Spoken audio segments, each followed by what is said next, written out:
Testing for broadcast 1, 2, 3. Checking for webcam.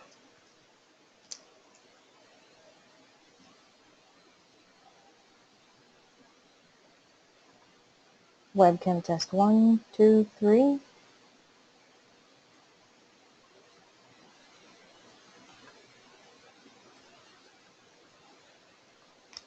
Testing.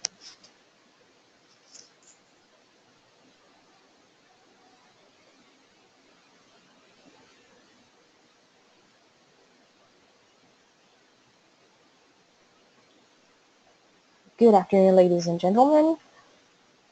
My topic for today is called Forex is Risky. Forex trading is risky. But before that, this is my first webinar, and so I'll take this opportunity to introduce myself. My name is Jonna, and I have been trading Forex since 2014, but not as extensive as I am doing right now while I am a trader for Asian Academy. So since it is my first broadcast for my webinar, I will not be talking too much about Forex. I will tell the story on how I ended up in Forex. So let's start with how my journey ended here. So my name is John, and I was born in a small town in the Philippines called Tacloban City. I was born to very hardworking parents, and they inspired me to be who I am right now. My mom and my dad started a small business. My dad used to be a ship captain, but then he quit his job so that he can be with his family. He started a small business with my mom in our small town in Tacloban, and that's how I got my education, and that's how I got raised up. So anyway, when I was smaller, I lived with my cousins, a lot of them, because most of my cousins were studying in the city, and my parents were the one who were lucky enough because they did hard work. They were able to buy a house in the city, so my cousins from the province had to come to our side so that they could study. So anyway, it was fun when I was growing up. We had abundant supply, but then after some time, um, bills kept coming in. There was a time when my cousin hit someone with my dad's car, so my dad had to pay for the bills of the victim. And then there was a time also that my mom had to go to an operation, so bills were kind of piling up. During this time, my dad was deciding to go back to his old job to be a ship captain, but then he did not. He stayed, and he and my mom continued their business. On the other hand, I had to transfer school because it was necessary for the expenses to be mitigated so that we could go on living and the business could continue as well. So it wasn't just me and my family who was feeling the pinch. It was actually, I think, the whole of the Philippines. Years onward, it was just when I realized this was a time when Asia had a financial crisis. So everyone was feeling the pinch during those times. The amount of goods that the peso could buy was no longer the same amount that the currency could buy before. So growing up, even though there are this hardships, people would say money is evil. In the Philippines, when you grow up, you are mostly educated by a Catholic school, or in school you will have catechism. And adults would always say that money is evil. So I started to think, if money is so evil, why are we using it? Why do people work hard to have it? Why do people buy goods using money? It was very strange. So anyway, thankfully, when I went to college, I went to a really good school, and I'm proud of my school. It was the University of the Philippines.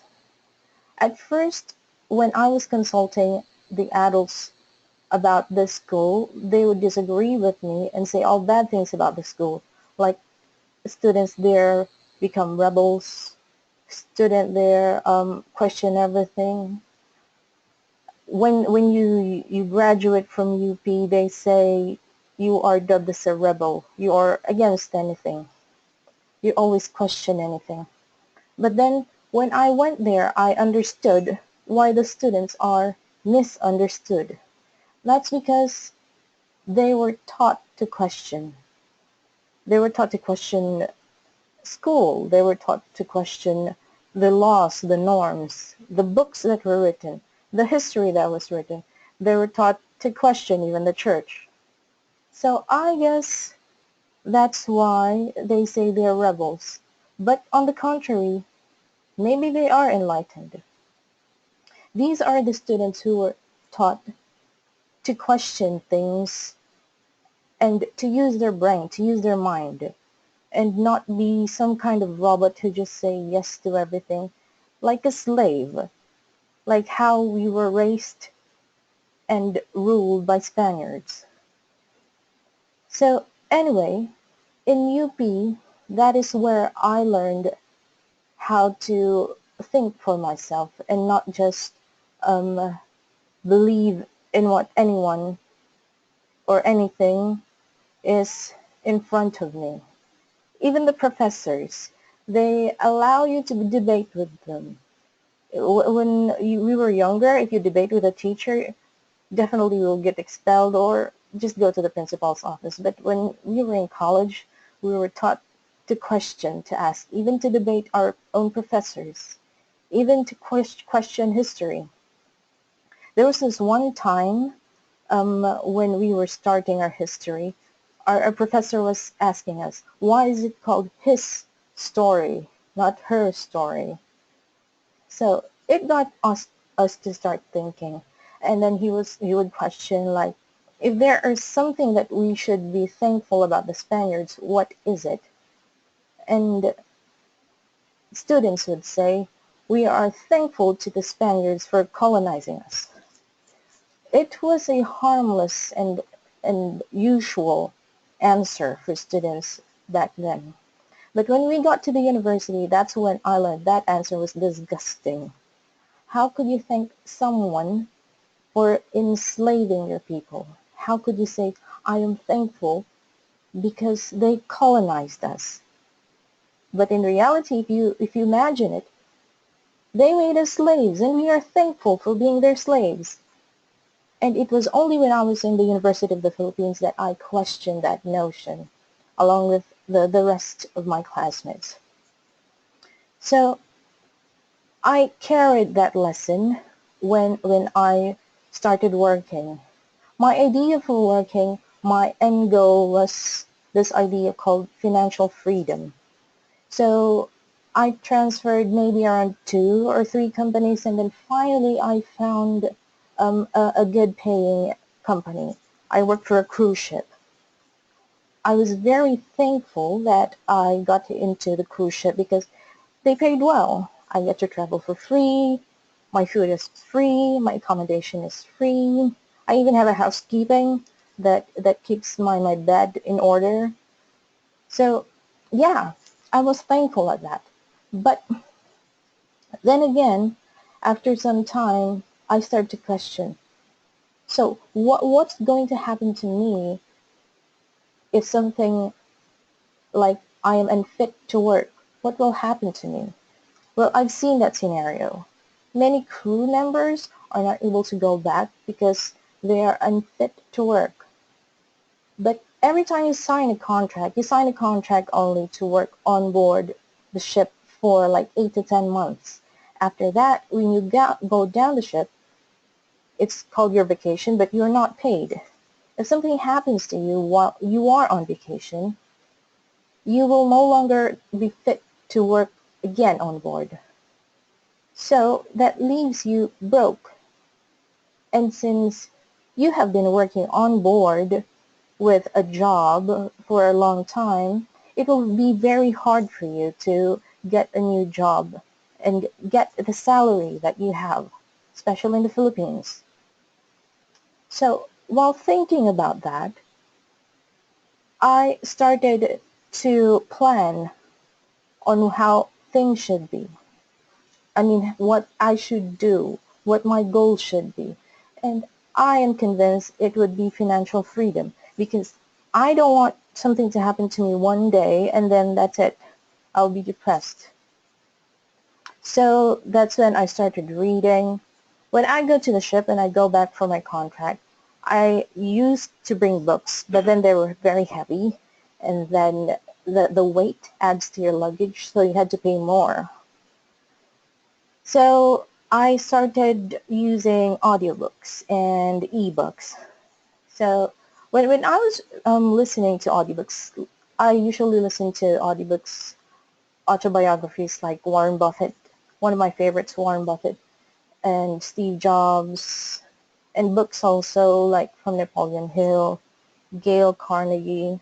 But then when you listen to these audiobooks while you are working on board for 8 to 10 months contract, you begin to wonder. You become depressed actually because they are telling you that you are working, you are trading your time and your life for work, for money. You're trading yourself for the salary that you have. And then when I think about it, can the salary compensate for my life for the 8 to 10 months that I am on board? Actually, the answer is no. Your life is not worth any money. Anyone, everyone deserves freedom. Freedom to do their own schedule, to do their own life, to not be restricted on where to go, when to go. I used to collect planners from like Starbucks or any planners during the start of the year. But then when I started working, these planners are useless. For 8 to 10 months, you can just write there, go to work. And then that's it. It's go to work. So to appease myself and to have fun on board, I tried reading materials, listening to audiobooks and things. But then again, as I read them, I realized that I was wearing golden handcuffs. My work was a golden handcuff. I was trading my life, my time, my schedule, my 8 to 10 months of my life for salary, for money. And oh, did I tell you that when you are working abroad, maybe on board on our side, there is salary discrimination and racial discrimination? Well, it's just one of the many things that you will discover when you are working. So anyway, to make sure that I don't end up broke without my job, I started investing in stocks, in insurance. I had that. So on my 30th birthday, as a present to myself, I quit my job. Why? Because I knew that it was my golden handcuffs. I knew from my audiobooks that I was doing things over and over again, signing contract, going back on board, doing the same things over and over again, hoping that I would become financially free. But I know that financial freedom would come slower for me if I continue doing that. And that's just insane. You can't do things over and over again and expect a different result. So when I quit my job, I tried doing real estate. I tried to be a real estate agent in preparation for my financial freedom. But then when I was doing this one, I ended up scouring and searching the internet for Forex trading. And my manager even caught me once and he asked me what I was doing. I was supposed to be selling properties, but I was scouring the internet instead for Forex, how to do it, how it's done. And then I spent my money also on classes, lectures, seminars, a lot of those things about Forex, about money management, about financials. So it basically depleted the savings that I have, but I depleted my savings in trying to educate myself. I had the guts to do it because I already paid for my insurance, and I tried to budget the money for at least 1 or 2 years that I could go on without work. So anyway, um, this year, the start of this year, I started trading for stocks in a different company. But they were doing naked trading, and it was in Forex. And when you try to do stocks for like a year, for trade stocks, you usually can find a time, like only the US time if you want to, or the London time if you want to. Unlike Forex, it's very flexible. You can trade anytime you want from Mondays to Fridays. And it doesn't matter where you are or what time it is in in your area. So even though I'm thankful that I learned about stocks, they were doing naked trading, and I found out for myself that it wasn't for me yet. Maybe naked trading wasn't for me yet. So I didn't get accepted to do live trading for them, but then I took it as a blessing in disguise, because that means there are a lot of things that I have to do, and maybe it was time for me to go back to my job because I was really having no more money anymore. So while I was searching for jobs, I found Ashok. When I looked at it, I was asking myself, should I go and try, or should I go back already to my golden handcuffs again and try to um, try to learn more. I mean, try to earn more and then go back again to trading. But I didn't. I tried to apply for Forex and I got in. And so now I'm here. So why did I choose Forex from Ashok? At first, I was thinking to myself, yeah, maybe it's a scam again, or maybe it's like the last time where they do naked trading. They just let the traders go and do what they want without really a structure or a strategy. But then when I started, I learned more.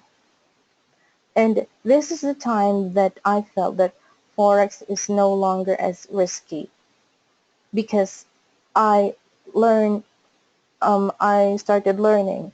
I became part of the community. So basically, um, I started gaining confidence on, and I kind of learned that the risk can be mitigated. So anyway, what are the lessons that I learned when I started Forex, or how I got into Forex? So first, I always had in mind that about what Einstein said before.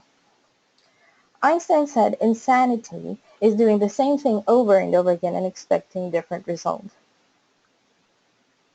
This idea, this motto of his, was part of the reason why I chose to do Forex instead of going back to a job, which is another golden handcuffs. Because I'm expecting again, when I go back, I'll be expecting to achieve a goal that I haven't achieved before. I failed already at that, but I'm not a failure. So I'm going to try again, redo my strategy in order to reach my goal. And when I came to Forex, I had this one in mind. A year ago, I read about an article about why do you think many Filipinos are poor? I saw this article, and I started reading about it, and it says, um, I'll, okay, I'll show the screen that I have right now.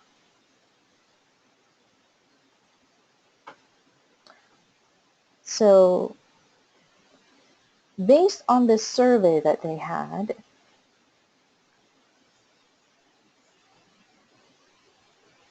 The answer that people usually have is when about why do you think many Filipinos are poor? Many people say because of corruption. Because of the Philippine corruption, many Filipinos are poor. Many people also say because of lack of jobs. People say that because of lack of jobs, many Filipinos are poor. And some also say that because the rich don't give money to the poor. And some also say because people don't work hard. But in all this, the conclusion of the video was many Filipinos are poor because they know how not to be poor because of lack of financial literacy. Filipinos don't really have financial education, and everything about money management, financials, for us is risky. So the question is, if you know that something is risky, what are you going to do about it?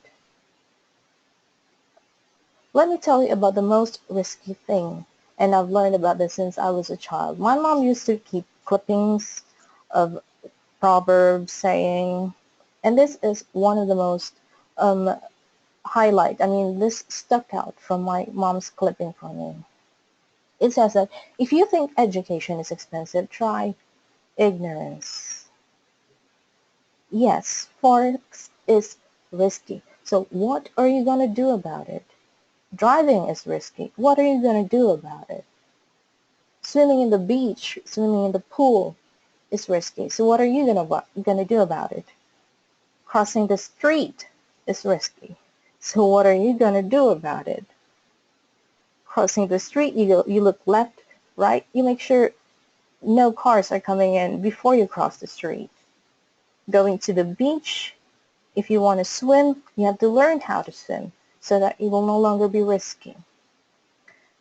For Forex, it it is only one of the few jobs that I know that you just have to use your brain and then you can earn money. It's that simple, but it is risky. So what are you going to do about it? Educate yourself, learn about it. That's what I'm doing. I want to be educated. I am sure that this community that I have will help me to reach that goal. And I try to be part of a community that has the same goal as I have for financial freedom. And as a community, we grow and we teach each other how to learn and earn Forex. So, yes, um, Forex is risky. So what are you going to do about it is be educated. So again, my name is Jonna and this is my first webinar. I apologize if there are minor glitches. There are glitches, technicals. And I hope to see you next time, talk to you next time. And let's be part of this growing community for financial literacy in the Philippines through Ashok trading. So yeah, that's it. Have a great day. See you next time and let's learn more about Forex.